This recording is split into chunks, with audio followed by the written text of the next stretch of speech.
So, hey everybody, I'm back today with another video. Still in the hospital, waiting to go down to MRI because now I have like double vision. And they're thinking that maybe it has to do with my GBS or it maybe it doesn't. They really don't know. My blood pressure is still extremely low.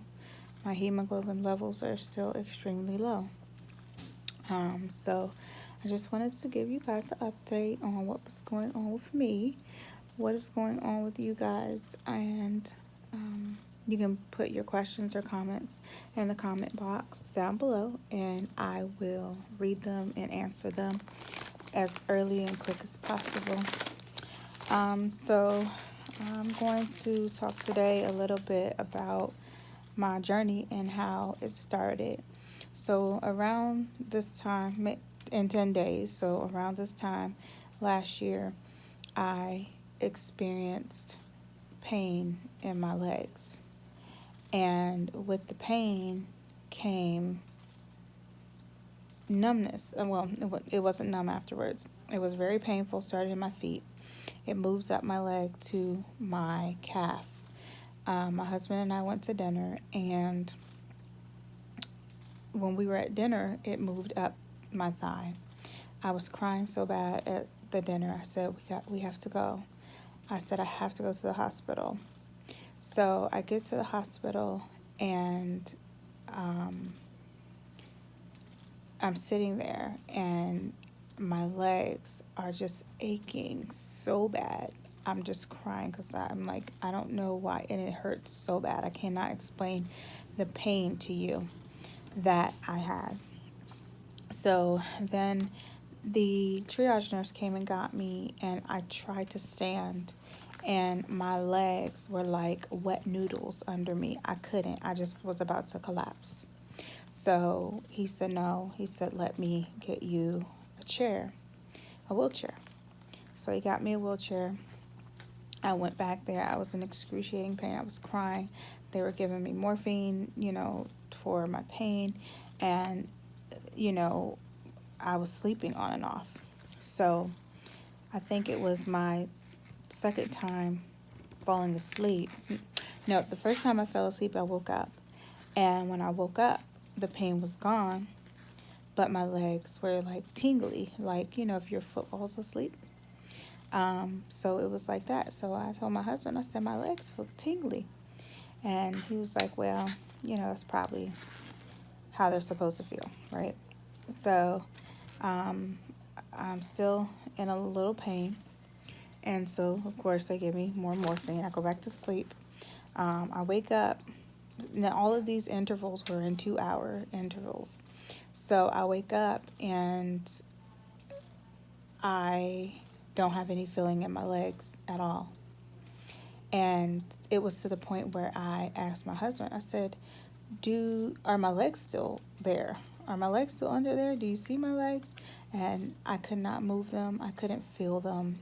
I couldn't do anything. I just cried and cried and cried. And they came in, and they, were poking and prodding at my legs, pinching them, seeing if I felt it. All these things they were doing, and I could not feel it. And I just cried and cried and cried. So the nurse told me, don't worry about it. Don't worry about it. So they admitted me to the hospital. That was January 24th of last year. And here I am in the hospital again on January 14th of this year. So I go get admitted to the hospital, and then the grueling testing starts. I have to have a lumbar puncture. I have to have MRIs. I have to have CAT scans. I have to do all of these things, and I'm just scared because I'm like, what is going on? Will I ever walk again? They can't figure it out. They're, bouncing around diagnoses. Oh, well, it could be that she got bit by a deer tick. How's that? I would have known it would have hurt. And I don't go in woods or anything. So And then it was maybe she has fibromyalgia, or and the a lupus gene and fibromyalgia can cause you to go paralyzed too.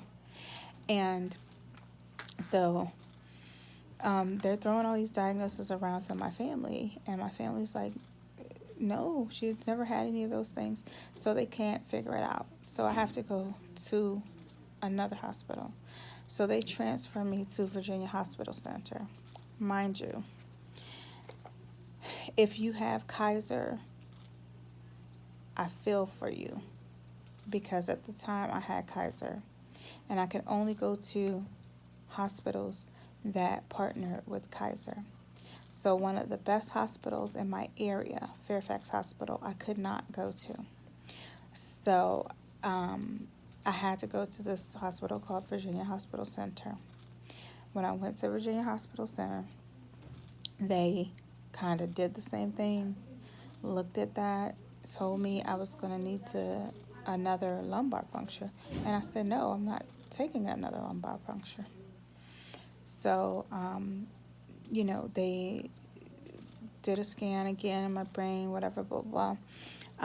The next day, from when I got, no, the night before, when I got there, probably about 2 a.m., I had urinated on myself in the bed.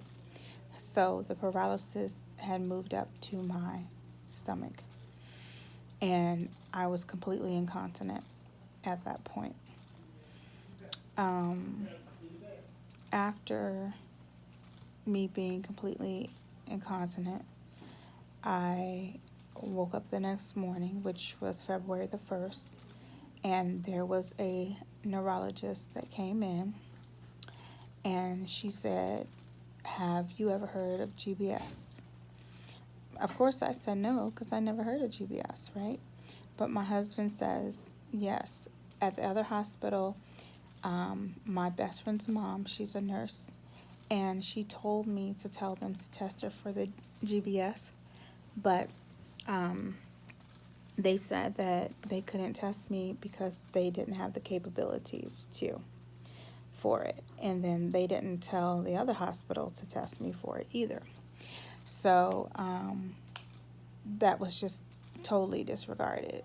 And now, I was trying to sue the hospital and stuff, but I'm back in the hospital myself. So that is probably the most terrifying thing that can happen to you in your life.